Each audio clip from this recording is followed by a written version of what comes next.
This is Coffee with Kelly, a dynamic podcast that's dedicated to driving positive change in school safety.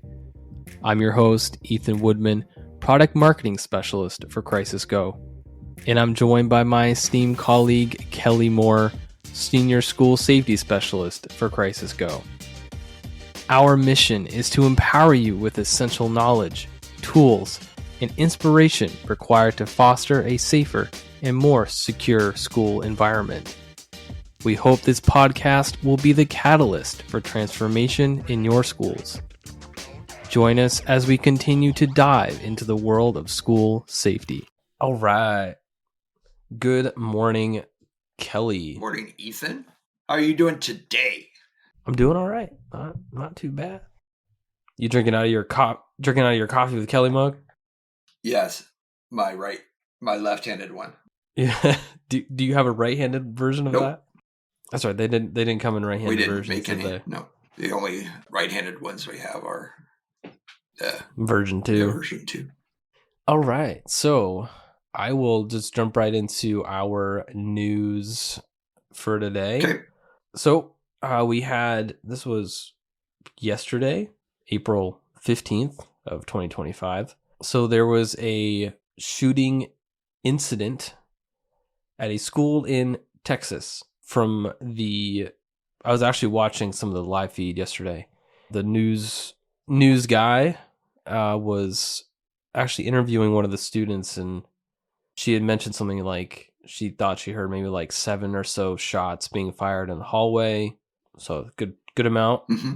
Definitely enough to do damage to more than one person for sure. And so in this article, I'm reading that 4 people were hurt. I'm not seeing any evidence of anything further than that. Some are in various conditions, of course. It just seemed like some kid had a beef with another kid, and that's how they decided to resolve their problem. Mm-hmm. Unfortunately, the interesting part of this is that this school had another shooting incident just the year prior. And this was at least one of the schools that we heard about last year, that when they had this shooting incident, the kids actually had like what they call a walkout. They walked out of the school because they didn't feel safe. And some of the students were saying that, hey, they have metal detectors, but they just weren't really using them properly. And then they also say that they weren't really super diligent about checking the clear backpacks. And so that was last year that they were making these comments. And so They now had a year later, as well as metal detectors. Yeah. Mm-hmm. Yeah. So they said that it wasn't enforced or something like that. So maybe that means that they were allowing them to come in with not clear backpacks and just didn't say anything. I'm not 100% sure on that one, but anyway, it seems like they had a clear backpack policy that maybe just wasn't being enforced in one way or another. And then they end up having another shooting incident. The other interesting part is their reunification was outside at looked like the football field. And while the news station, they had like a helicopter going around, and then you actually saw someone being treated like right outside the field. And so you're like, okay, like what was that person, one of the people that was injured or whatever? Turns out they were like a byproduct of the whole situation of kids going out there, and I don't know if they like tripped, rolled an ankle or something, or they had like, I know it was like really hot for them or something like that. So it was close to 90 degrees down there yesterday. So they were thinking maybe they had like a heat stroke or whatever you want to call it, heat exhaustion. Yeah. And so it's just interesting to me that like even after an event like this, you can still run into these other issues, any slew of issues, right? Of like, hey, let's think about, hey, do we want to have a reunification out on the football field where you're sitting on the metal bleachers in 90-degree weather? Mm-hmm. Is that the best place to reunify? I don't know. Yeah, so there's a lot to unpack there, right? So one of the reasons I think we're not hearing more about it than we normally would is I think this, if I understood you correctly, I haven't read the article, but if I understand you correctly, this was a retaliation or to settle a beef with somebody else, and other people just happened to be in the area, as opposed to Yeah. our traditional active shooter scenario where you have somebody who walks in and doesn't really care who's in the area.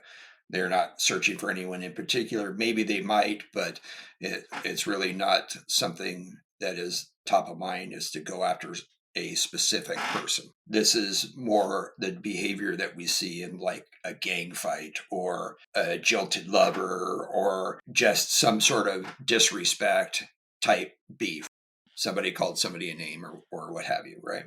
But we are seeing more and more of those, right? We recently had the kid stabbed to death at a track meet over an argument about a seating choice, and so there's much more going on than in our schools than people are willing to acknowledge, and Mm. we'll talk a little bit about more about this in the meat of the main section in the podcast, but we have to start figuring out this isn't a weapons issue, right? This is how people treat other people issue, and working through there. The interesting thing that I saw in one of the headlines that I saw regarding this incident was and we've talked about this on previous podcasts,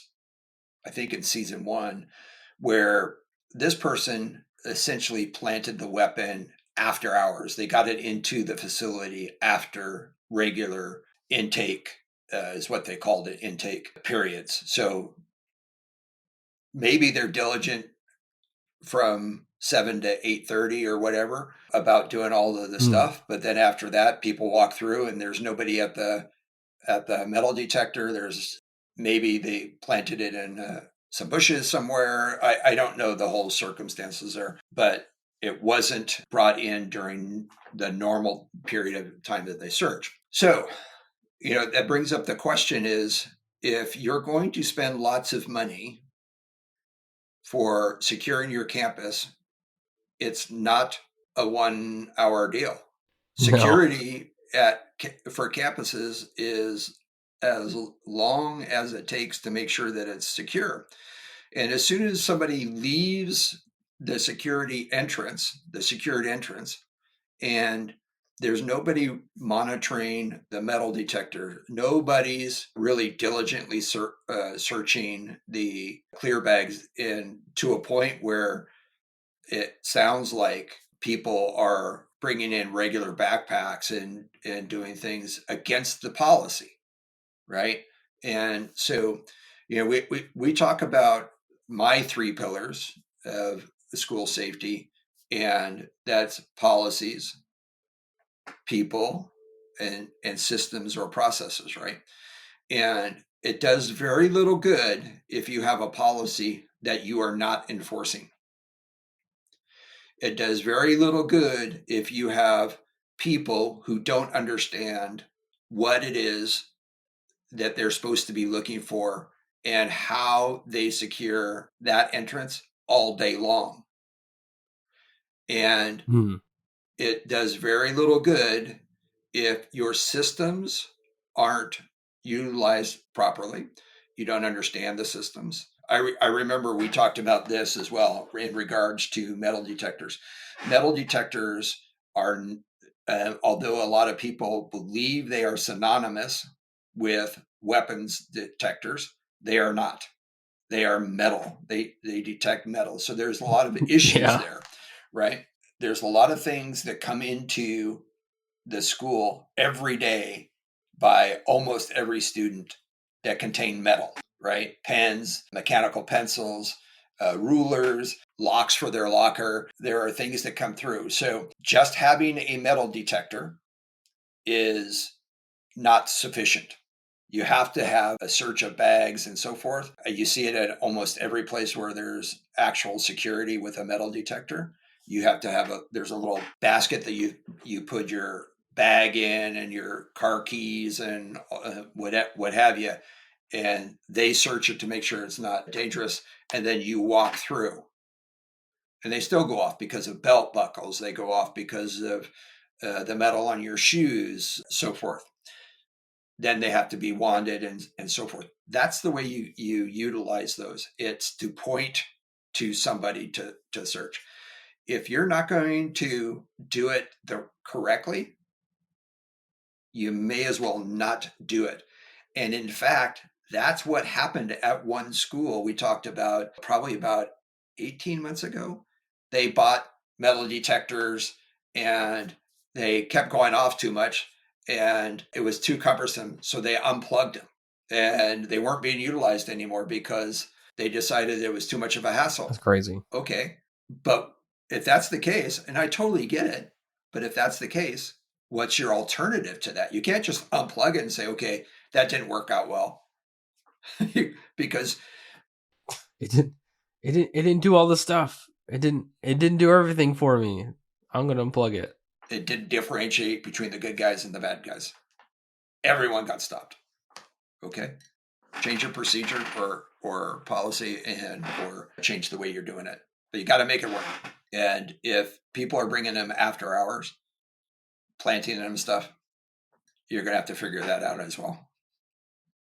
But to go back to your original question about you have all this other stuff and reunification.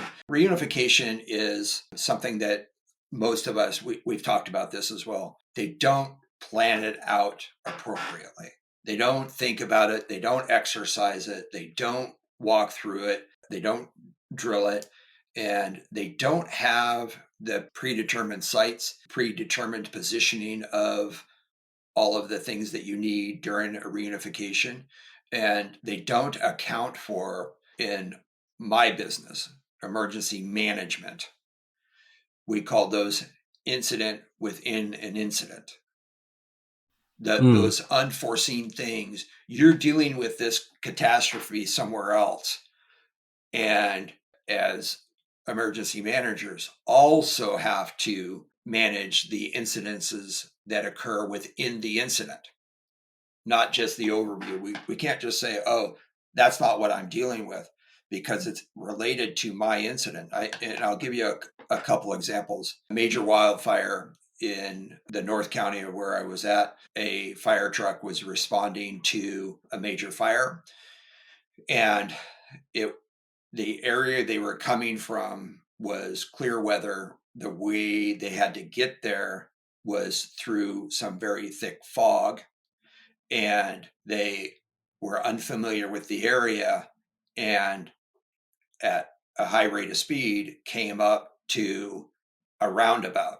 And it was too late for them to slam on the brakes and stuff. So the driver tried to do a quick maneuver in a fire truck, rolling the fire truck and killing one of the occupants. So, Oh, no. So now we have a duty related fatality. And it's as tragic as that is, it elevates it just because it's a duty related, the whole meaning of a duty related fatality in the emergency services has an elevated meaning. When I was the incident commander at the shooting that I was incident commander for, one of our investigators during briefing had a heart attack. Oh my gosh. So we're all getting ready to deploy probably 20 or 30 investigators to start going rapping on doors in the area to identify potential witnesses. And that's all they were doing. There was nothing stressful about it. There was nothing. And then all of a sudden, bam, he's down. And people are like shocked. There was, fortunately for us, our SWAT medic was right there, saw it, and was able to stabilize and eventually save the guy's life. But those are things that happen. We had another one at another fire that was a fatality, right? These are incidences within an incident. We've had helicopters that had to perform emergency landings based upon we were in the middle of a storm and they got flooded. The engines got flooded and they had to ditch the helicopter. no fatalities. But those are all incidences that we have to be aware of and account for. So, do you have the ability to treat somebody with heat stroke?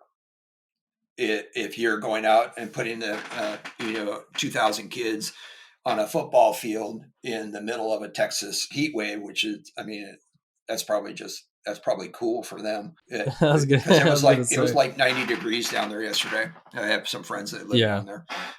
but I mean, they're sitting on like the metal Metal beaches, bleachers, bleachers, so you know the sun's just beating and down on there's them, no and so shade, it's there's no no shade. tarps, and so the easy ups or whatever those are called. If Yeah, that's where you're going to do the reunification, maybe you should have 30 of those things or 100 of those things or yeah. something. They did eventually bring out like a pallet of like water bottles. Sure.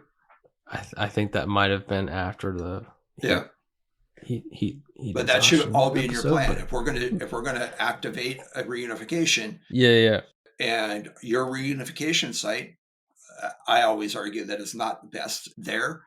But if that's what it is, and that's where you think it's best, then say I should have a pallet of water.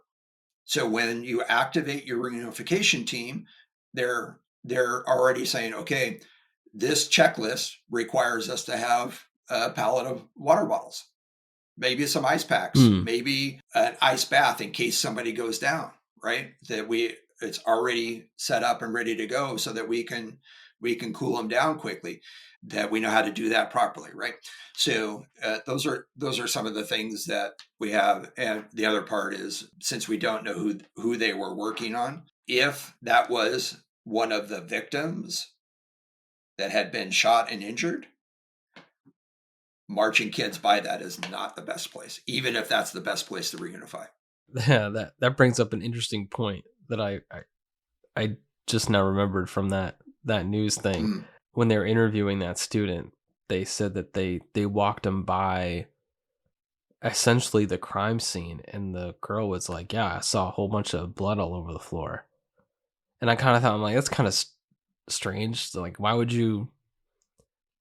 I mean, I don't know. Like, right? I don't know. Like, is that like just part of the situation where that's just what it is, and that's you just say, "Hey guys, just don't look," and you walk by, or is there some procedure where you should be not taking them out of the classroom until it's cleaned up or covered? Like, what do you do Yeah, there? so you want to minimize that, right? So part of our job in these incidences is reducing trauma, Yeah, right? And both physical trauma and emotional trauma. And so we want to reduce that as much as possible. Sometimes you just can't, right? And yeah, when does the reduction of trauma begin, right? When do we start trying to reduce trauma? And again, playing in the left of bang world, it all starts with planning. If we have this, how are we going to reduce the trauma? Do we have portable curtains, maybe, where we can sort of isolate that? Do we have the ability to maybe exit some other direction? And the the level of complexity here is raised just a little bit because this is the evacuation of kids is generally handled by law enforcement. So, in order for them to implement your reduction in trauma plan, or the element of your plan that reduces aims at reducing trauma, they have to be aware of it, because law enforcement's that's not their first priority, mm, where it should be the school's first priority, and it may be their first priority. But law enforcement, they're taskmasters, they're problem solvers, and that the small details aren't going to matter to them until they are a problem, until they present a problem. And sure, you want your law enforcement people to be on board with that.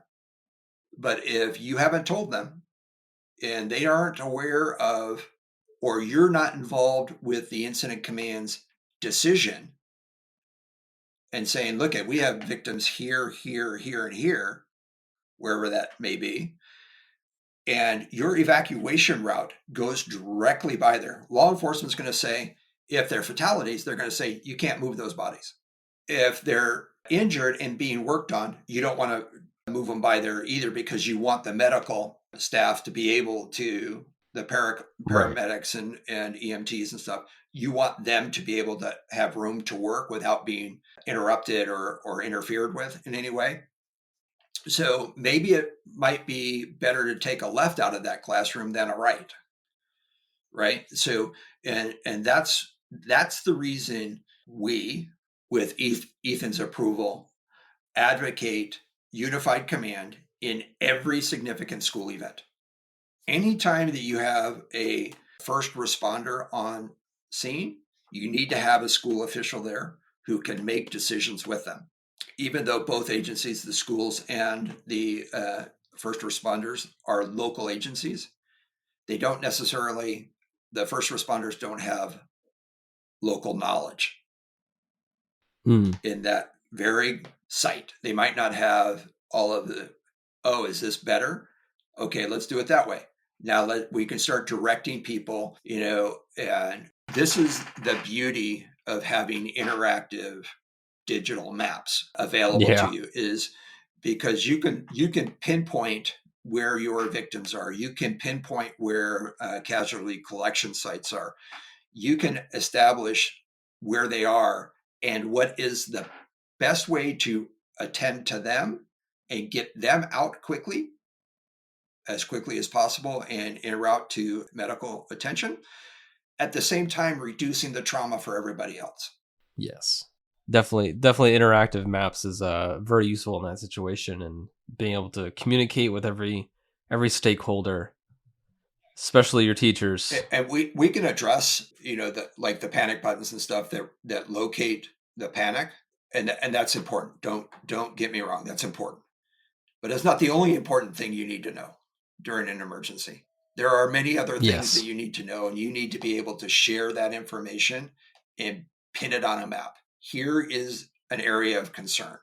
Here is something that we need to address. We need to address the perimeter. We need to make sure parents aren't getting in. We need to make sure the media is not getting in. We need to make sure there aren't other suspects out there. So we have to have a perimeter. Having a map allows us to set up people in a perimeter position to make sure that people are kept out of that. And also, if we've created some gaps there, we can fill those pretty quickly, to name a few.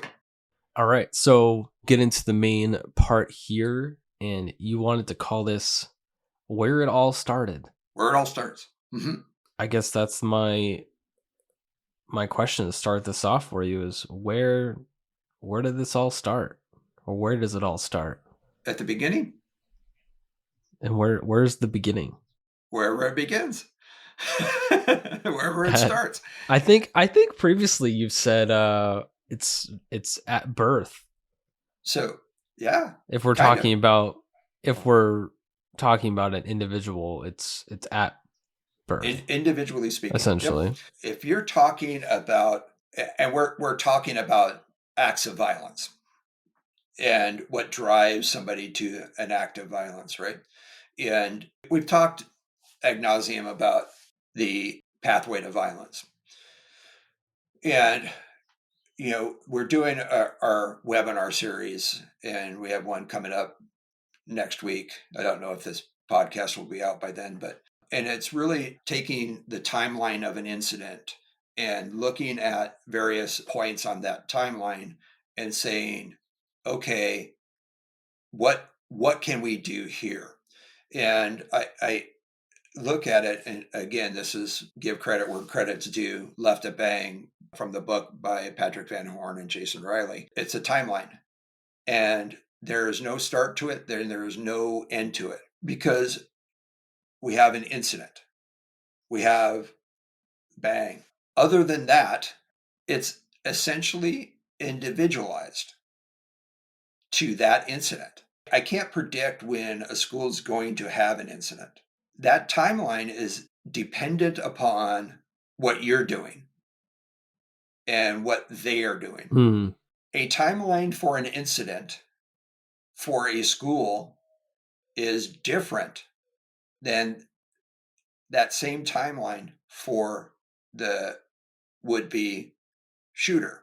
Does that make sense? So, Makes sense to me. so I'll give you the extreme example. We are 4 days away from the 26th anniversary of Columbine. Most of us consider, even though we've had these types of incidences occurring back into the 1800s, this is the watershed incident for most of us in this generation. Yeah. If we were to look at that incident as the watershed moment, that incident started 17, 18 years prior to when they were essentially born.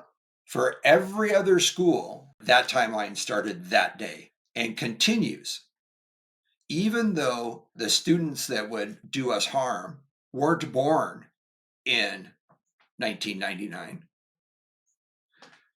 The actions that we should have been taking started then, because that's when it became an issue for everybody. Yeah, it's kind of like the wake up That call. was the wake up call.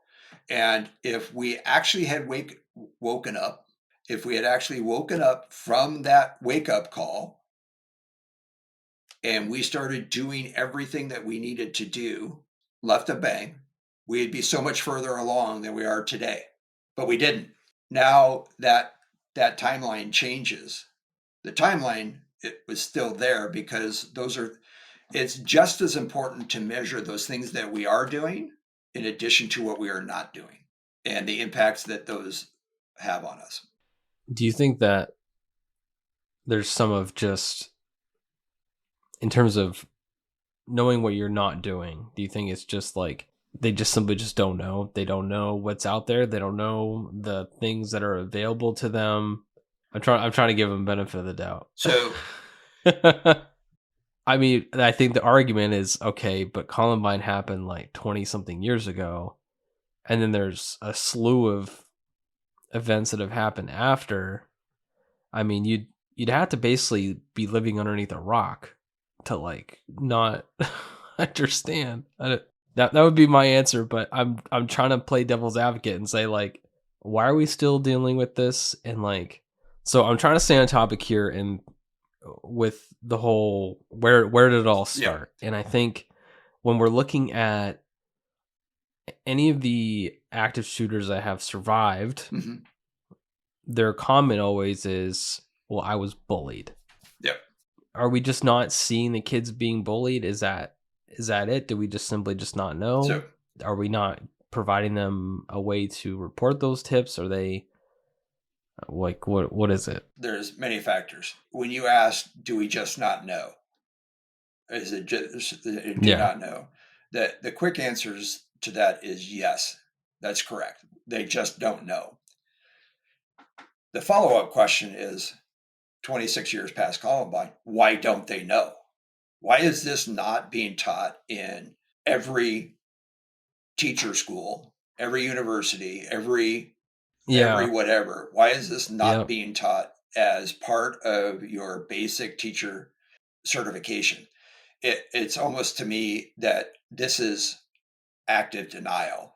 You almost have to say, okay, this isn't my job. This isn't what I signed up for. This isn't my responsibility, blah, blah, blah, right? And we've heard them all.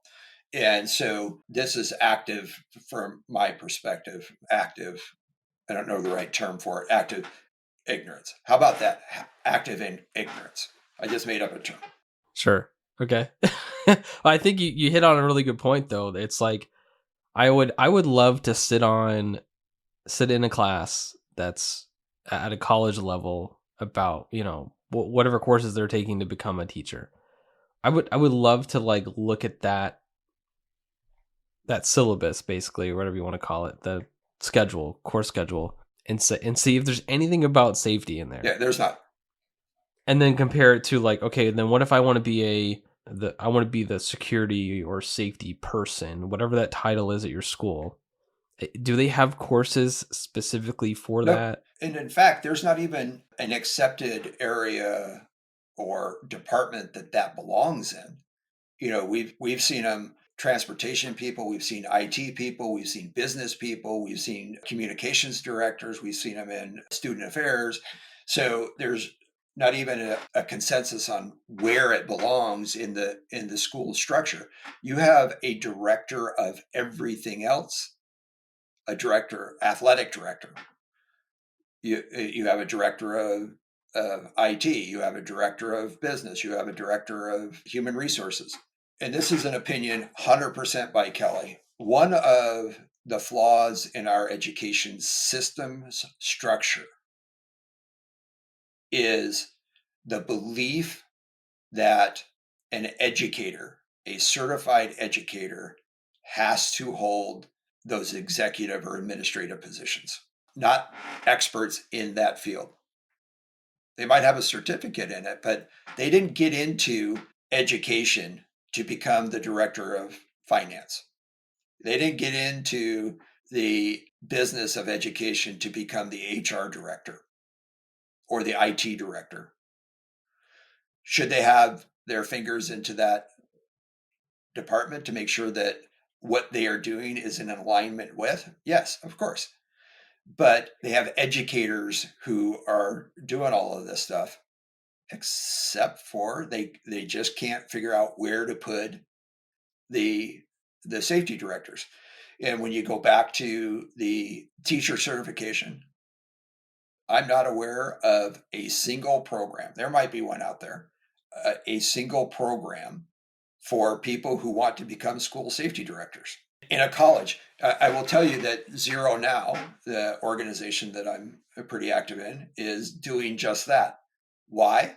It's a nonprofit organization of a bunch of people, smart people, well intentioned, has a ton. Most of them have a ton of experience coming together to solve that problem. But that's something that is going to have to be done on a massive scale if we're ever going to overcome this. And frankly, I don't think an organization like, I could be completely wrong on this, a nonprofit organization really has the capacity to do that. Not yet, but it has to be done in mass, and it has to be done at the appropriate levels. I've been advocating this for years. Yeah. It's to that point now. To address the follow-up, ask me the follow-up again, is the bullying portion to that. I think a lot of us can look at these events and say, in most cases, where it started, which is kind of the question here, where did it all start, is they were bullied. Mm-hmm.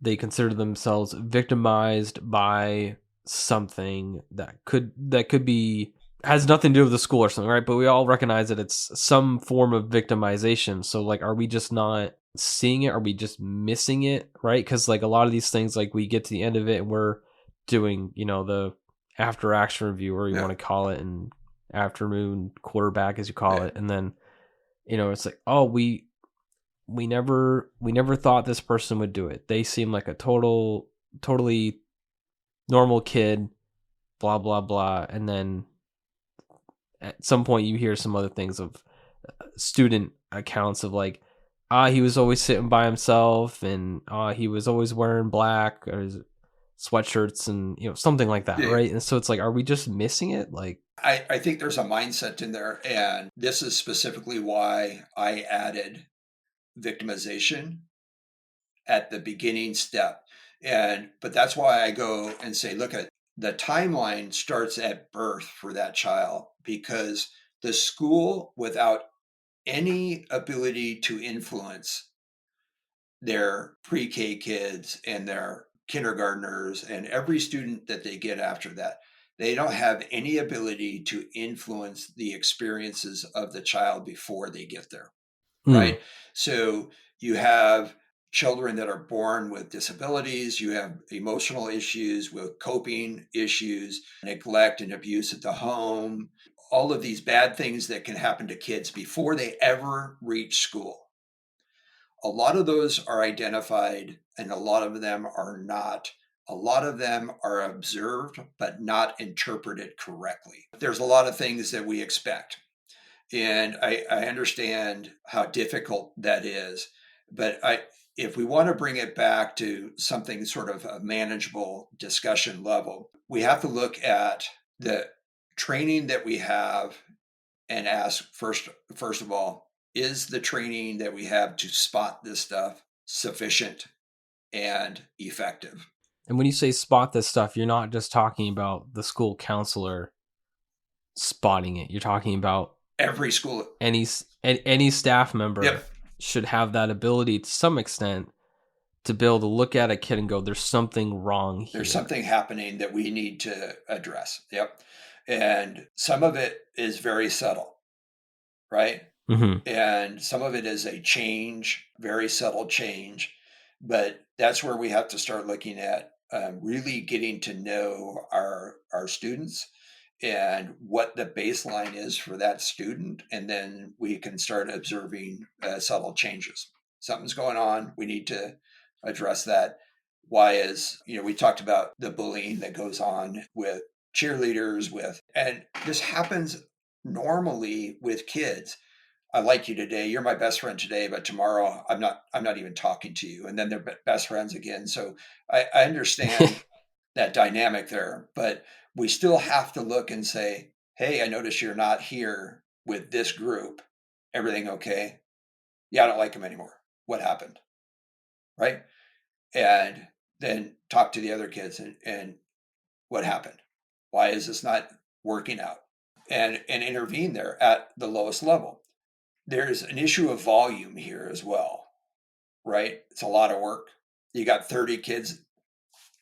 Some of these schools have thousands and thousands of kids. Like, how do you keep track of them? That's crazy. Here's how you keep track of them. Tell me, Kelly. Tell me. You observe them. Mm. You look at them and then you make a decision. Do I contact them? And should I contact them? And if not, why? There's something going on with that kid. Then your next decision should be, I'm going to contact them. And then you say, maybe I shouldn't. Right? But justify why you shouldn't. If it's happening tomorrow, maybe I'll do it then, or whatever. I don't know the answer to that, but you have to actively say, I'm going to take some action here. I need to talk to that person. I need to bring them aside when it's more appropriate. I need to talk to them. Just say hi. How's it going? What's going on? You look a little down today, a little out of sort, or what have you, right? You don't have to have a file on everybody. Even the school with thousands of kids, right away, the popular kids, right away, the smart kids, the kids that struggle, the troublemakers. You have groups and you can compartmentalize those groups. You have freshmen, sophomore, juniors, and seniors, right? And those teachers generally only interact with freshmen, sophomores, juniors, and seniors because they're teaching different grade levels. You may be dealing with 30 kids in a class, but you're dealing with 6 periods of those students, or in an elementary school, you have the same kids all day long, right? So understanding their baseline is critical. Understanding the way they normally behave as a class. If you walk into a class and everything seems normal, then your job's a little bit easier. If you look over and you see one kid that's not engaging, that's the kid you need to talk to. If you go in and something is wrong, you need to assess what is wrong, what's different here, and try to figure that out. And that takes some practice. It takes some practice going through. But one of the reasons I'm not a big Las Vegas person. My family is. They love Las Vegas. But here's why I do like Las Vegas. People watching. Yep. I watch people. I can watch people for hours. And I feel like Las Vegas is just like the bigger version of Walmart. You ever go people watching at Walmart? I have only been into a Walmart once or twice. It's like a thing. Yeah, I'm sure it is. I'm pretty sure there's like a Facebook page. It's There like is, and then the people there's of Walmart. Instagram accounts that do nothing but show Walmart people. In Las Vegas, I feel like you just get like a way bigger assortment of Your range different. is much, and I'll say that you have many more. The volume is there much higher, and Probably more intoxicated people, yeah, so it probably yeah, just yeah. makes But it more fun to watch. but you can establish a baseline pretty quick. You can start looking and going, who that person's. I'm going to watch that person because there's something about them that they're acting. I can pick out somebody who's going to cause problems, either deliberately or not so deliberately. You can just go, oh, this is going to be fun to watch because Yeah. this is going to be a mess in very short period of time. Here's the benefit of having a school environment versus Kelly walking down the strip in Las Vegas is that I have to establish a baseline very quickly. Yeah, you don't know the person, you've never seen them Yeah, and before. I haven't. You don't know their That's name. right. But a school Yeah. has possession of those children, the same environment, the same group of people, the same. Of course, there's cycles that move through there. Understanding that baseline and working through that, and just interaction. Be positive about what you're saying to them. I don't know how many times there's been accounts of very successful adults that say, when somebody goes in and starts to say, how or why are you successful? How many times have you heard somebody say this? Because they told me I couldn't do it. Mm. Right? This is coming from. I have a story like that. This is people who are supposed to be coaching us, making us better. Their job as coaches is not to diminish our capabilities or our potential. It's to make sure that you increase that, and that it's your job. If they're deficient in something, it's your job to make them better at it. They told me I couldn't, and I was going to prove them wrong. Right? That's a resilient person who does that. Not all kids are resilient.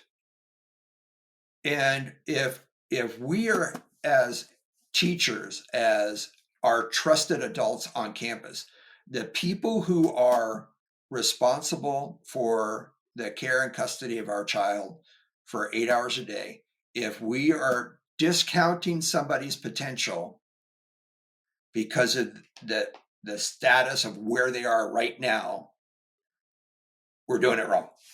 Right? And we're obviously not taking into account everything that they've experienced before. One of the things that is also hindering our ability to identify is so many of the concerning behaviors are also related to academic failure.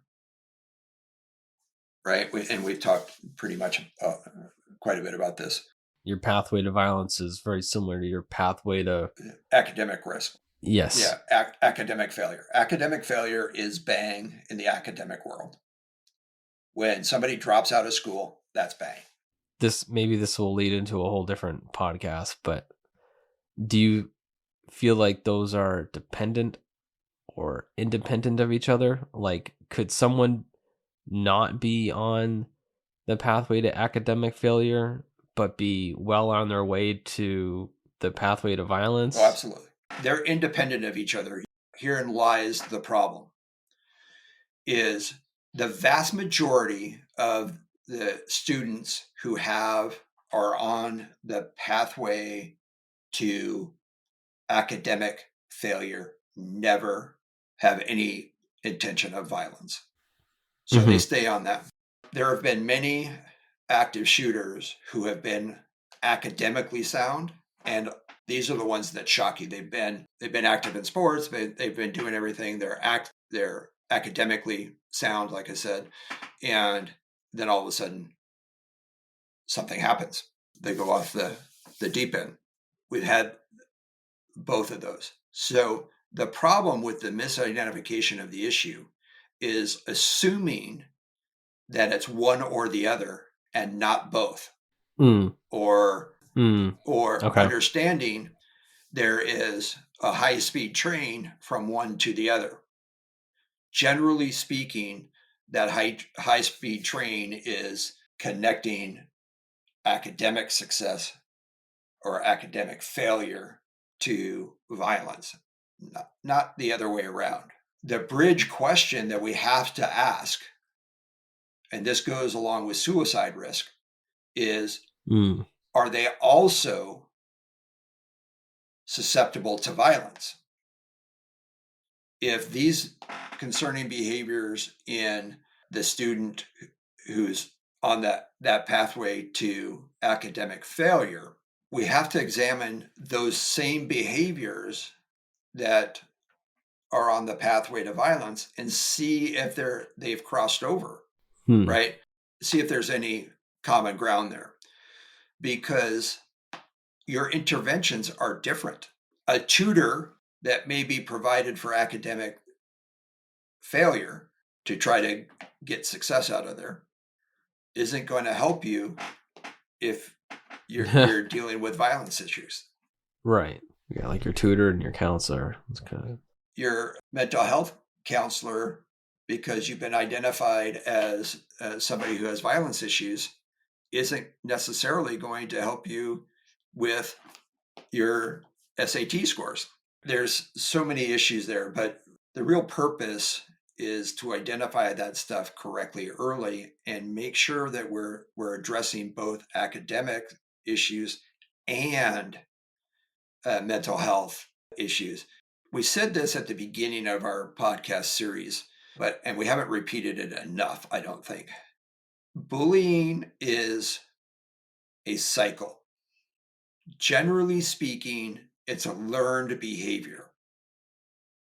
And it's learned by exerting power, it's learned by being bullied and transferring that to some other victim and so forth. But it is a cycle. And if we are going to break that cycle, we have to address everybody involved, right? So when you look at the active shooter themselves, and they come out and say, this is the reason I did it. I've been bullied my entire academic career by kids, by adults, by teachers, by friends, parents, or whatever. I've been yeah. I've been the victim of bullying. If we don't also address the bullies that they're talking about, right, then we're never going to break that cycle. Because an active shooter is the ultimate expression of being a bully. They're coming to you at a position of power, and here's the result. If we have incidences where somebody is transitioning from being bullied to bullying people, we have to kind of get in there and figure out what the cause of this bully situation is. Why are you doing this? Have you had this happen to you before? Where did you learn this behavior? And start addressing that. Because Mm. every shooter that says I was bullied is a victim who's transitioned over into being a bully and has probably bullied somebody else. This isn't their first act of bullying. They're going to try to do their younger siblings, their whatever. So it's this cycle. And if somebody reports they're being bullied, they may in fact be the bully, Hmm. right? Because somebody retaliated against their attempts, right? It might just be this That's true. whole vicious circle. We can't break the cycle until we address the bully and those being bullied. And that starts as soon as we find out something's happening. And we can only find out something's happening if we're observant, if we're acting on what we're seeing. We're intervening at a very low level.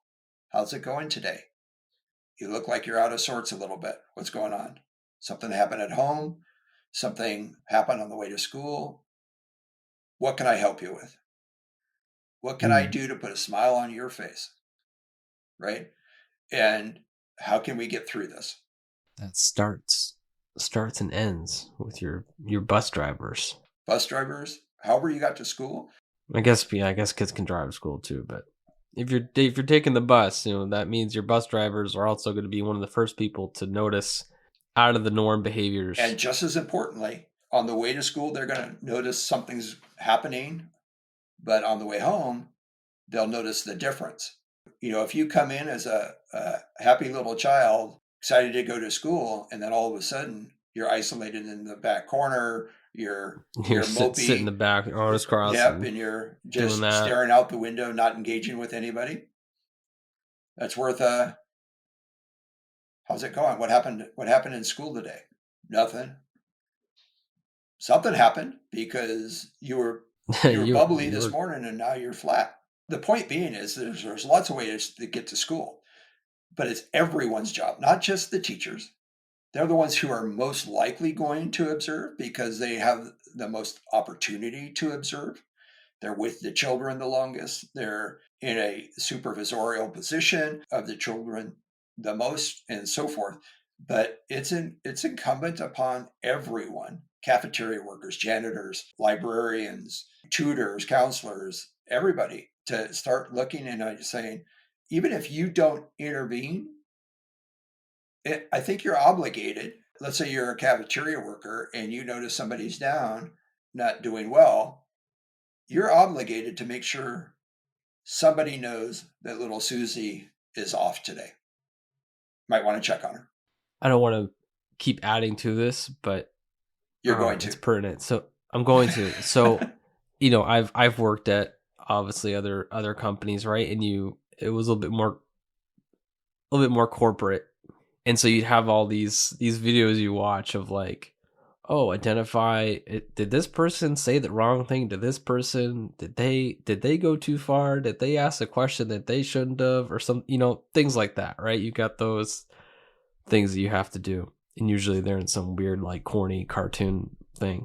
And so it's like, do we have that at schools where like everyone would have to take a course where you'd say, hey, as an example, you see a student that usually is, happy, but then they say this or they say that, they're acting this way, or hey, this person usually wears, bright colors or something every day, and now they're just wearing black all the time. Is that a thing? Maybe it's not. Maybe that's just do we have that? The answer to that is yes. In fact, in many states it's law, but it's not about student bullying students. Right. It's going to be more like, I can't remember what you call it. It's more like sexual harassment. You can't. Yeah. So it's more like colleagues level. Yeah. But that's what I'm saying. It's like we need to have something that's more of like noticing odd behavior in students. Yeah. So, but that's right. So we don't have that, or at least it's not mandated. Maybe some schools do. That I'm aware of, but I'd be interested if there is a school that has that. You guys need to reach out and tell us how that works out for you. Yeah, I remember how, especially as a supervisor, I had to take probably an hour-long video course every. It's like every 6 months or a year or something like that. It was like every year or two. Yeah. It might have been as long as 5 years, depending on your level. I don't remember, but I just remembered having to take it over and over and over again in my career. But I had to do that as a manager at the school district as well. So it was state law in California that you had to do it, but I don't remember anybody ever saying that they were taking an anti-bullying online course, or an appropriate behavior course or anything like that in learning how to identify that stuff. So we're not like continuing the education of our staff on what to notice and what's wrong, what may be wrong, what may not be wrong, and I'm just trying to think of everything. I'm trying to think of solutions, Kelly. I'm trying. That's a good solution. I'm just going to ask the question. Okay, do it. Why should we have to mandate it? Well, no, but that's a great question. You shouldn't have to mandate it. Yeah, for sure. I don't know why this is. It should be something everyone's like totally hopping on board with. Like, I want to be a part of this. I want to educate myself. I want to be able to identify these things so they don't escalate. So it doesn't turn out to end up with some kid bringing a gun to school and shooting some kid just because he was angry with them. Yeah, and here's the question that I would ask. Like, hello. Right. So here's the question that I'm going to leave the question unanswered. I'm going to ask this question, and I'll preface it with a little information first. In almost every shooting event that we have, almost everyone, we ask this question: how did it happen? There were so many opportunities. What were the opportunities that law enforcement missed? What happened here? And most of the time, it's why wasn't this person dealt with? There were, I think, in the Parkland situation, they identified, and there were many more than this, but they identified like 80 something opportunities to intervene. And this still happened.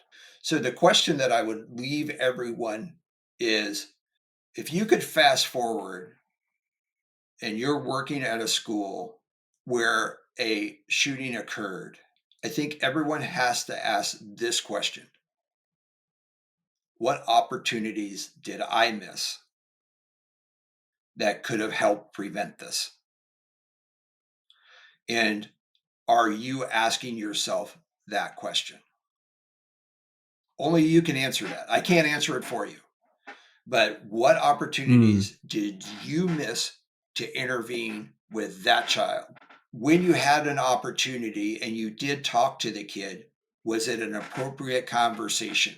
How many times have you asked or told the kid, you're never going to make it? You're not good enough. You're never going to reach your potential. Sometimes we try to use that as a motivator, and sometimes it works. Other times it fails miserably. Yeah. Right? Because we haven't given them the tools to solve that problem. We haven't given them a way out. It's crazy. Yeah, I can attest to that. I had a professor tell me that in college because I was not good at statistics, and he like gave it like a definitive dollar amount for some reason. It was like, you're only ever going to make this amount if you're not good at statistics. I just thought that was so weird. Like, why are you putting me in a box? Like, there's no way that what I get paid as a salary is that dependent on my ability to do statistics. That makes no sense. But higher education has been doing that for years and years and years. But the reverse of that, if you have a degree, studies show that you are more likely to make, more apt to make like $1 million in your lifetime than without a degree. And part of that promise has fallen short because people are realizing that you actually don't need a degree in most of the areas that are high performing like that. I know quite a few people who either have no degree or one of the lowest levels amount of degree you can have, and they are very successful. Look at the contractors of the world. Right? Geez, like go into the trades and be a plumber, and you're gonna be making bank right now. And I've told you this, I've had that conversation with my superintendent. Yeah. And he said, but Kelly, you make so much more money if you have a degree. I said, that's not always true. I said, I know people with master's and doctor's degrees. If that's the case, my colleagues who have master's degrees and doctorates would be making more money than me. But I also know that of teachers who have masters and doctorates who may make more in the education field, but not make almost anything in, I'll say, reality world. I know that will offend somebody, but outside of the academic world, right?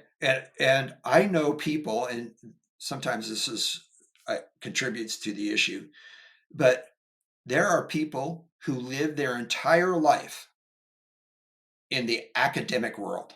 That they go to school and then they end up being a professor, professor, and superintendent, or yeah, something. Yeah.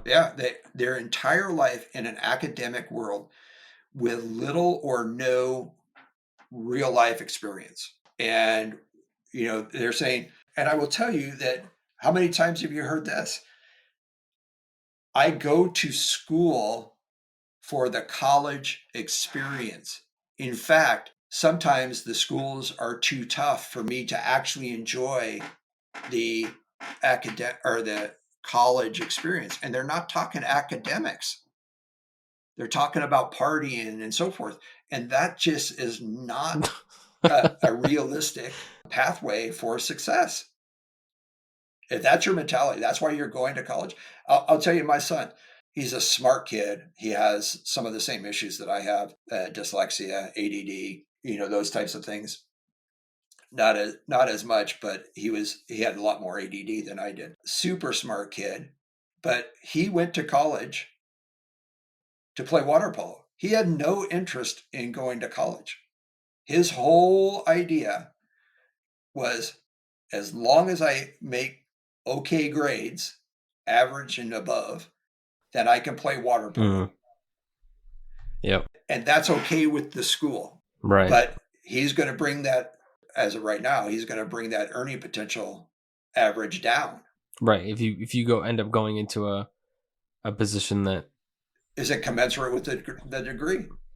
Right. It's gonna skew the average a little bit, but I don't know. If you're happy doing what you're doing, you're living within your means. I mean, whatever, dude. Like, yeah, no, I get it. And we knew this going into it. If what they're trying to sell you is, dude go to college to play water polo, his degree isn't going to help him. It might help him, in a roundabout way, but he should be getting, $100,000 a year, and he ain't.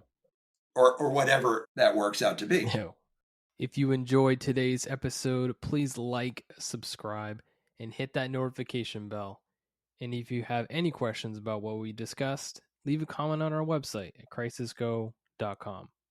Thank you for joining us today, and we'll see you next time on Coffee with Kelly, a discussion on school safety.